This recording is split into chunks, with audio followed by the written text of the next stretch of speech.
अभी हमारे जो उपलब्ध जो ऊर्जा के प्रमुख साधन कोयला और पेट्रोलियम हैं, वो एक लिमिटेड समय तक हमारे पास है और आप सुनते भी होंगे कि एक समय बाद ये खत्म हो जाएगा।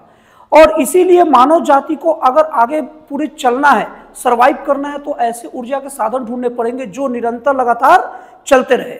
इसी के परिप्रेक्ष्य में जापान स्पेस सिस्टम JSS ने एक ऐसी तकनीक खोज रही है और उसका सब चीज हो भी गया है। उसमें क्या रहेगा कि अंतरिक्ष में बिजली बनेगा और उसको बिना तार का वायरलेस तरीके से धरती पर शिफ्ट किया जाएगा और उसके लिए अभी प्रयोग के तौर पर काम चल रहा है और उसमें एक शुरुआत भी कर दिया गया है।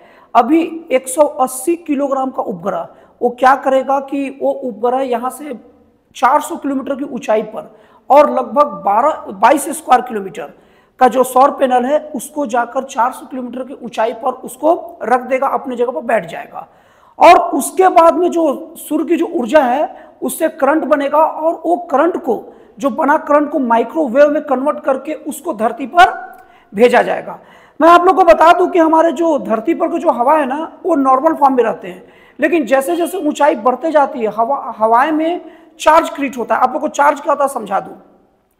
देखिए क्या होता है कि अगर हवा फ्री है तो वो विद्युत का कुचालक होगा, मतलब क्या है, बैड कंडक्टर रहेगा। इसीलिए क्या है कि अगर आप कोई स्विच वगैरह चालू करते होंगे तो उस स्विच में अगर आप तार डालेंगे या प्लग डालेंगे तो करंट पास होगा।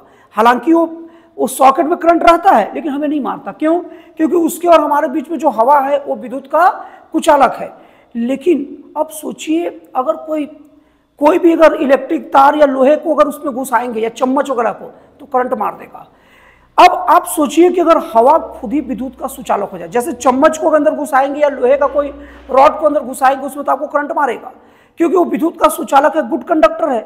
अब सोचिए अगर हवा ही गुड कंडक्टर हो जाए तो क्या होगा। तो धरती से जैसे जैसे ऊंचाई बढ़ता है तो हवाओं में चार्ज बनते जाता है।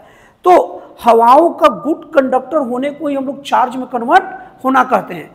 तो ये धरती की ऊंचाई बढ़ने के साथ साथ लगभग 400 किलोमीटर की ऊंचाई में ये सब के सब आयनिक फॉर्म में आ जाते हैं, चार्ज के फॉर्म में आ जाते हैं और वहां पर इसको स्थापित किया जाएगा, इस उपग्रह को, जिसके ऊपर सौर पैनल रहेगा और उसके बाद जो करंट बनेगा उसे माइक्रोवेव के रूप में भेजा जाएगा। अब इसके लिए जापान में लगभग 600 स्क्वायर मीटर का एक प्रयोगशाला भी बनाया गया है जहां पर रिसीव किया जाएगा। इसको इसने रिसीवर नाम दिया है और लगभग 13 उसमें रिसीवर स्थापित किया जाएगा।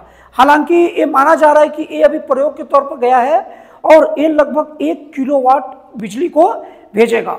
और दोस्तों आप लोगों को बता दूं कि ये कोई पहला खोज नहीं है।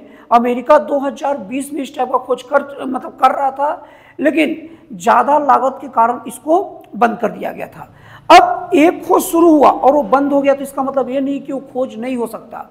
जनरली बड़े बड़े खोज तभी हुए हैं जब पहली बार वो चीज किया जाता है और वो बंद हो जाता है, दूसरी बार जब किया जाता है तो भरपूर तौर पर काम चलता है। और अगर इस तरीके से बिजली बनाने की विधि को खोज लिया जाएगा तो यकीन मानिए हम लोग की मानव जाति का ऊर्जा के जरूरतों से मुक्त हो जाएंगे। मतलब मानव के पास ऊर्जा की कमी जैसी कोई समस्या ही नहीं रहेगी क्योंकि धरती के 400 किलोमीटर की ऊंचाई पर एकदम असीमित टाइप का, जैसे हमारा समुद्र में पानी भरा है, जितना पानी यूज करना कर लो। हालांकि वो नमकीन की वजह से यूज नहीं होता है, लेकिन 400 किलोमीटर की ऊंचाई पर इतनी ज्यादा बिजली है कि हम जितना चाहे उतना यूज कर सकते हैं, कोई दिक्कत नहीं है। तो अगर वहां से बिजली का शिफ्टिंग धरती पर हो सके तो निश्चित तौर पर मानव के जीवन में क्रांतिकारी कदम साबित हो जाएगा।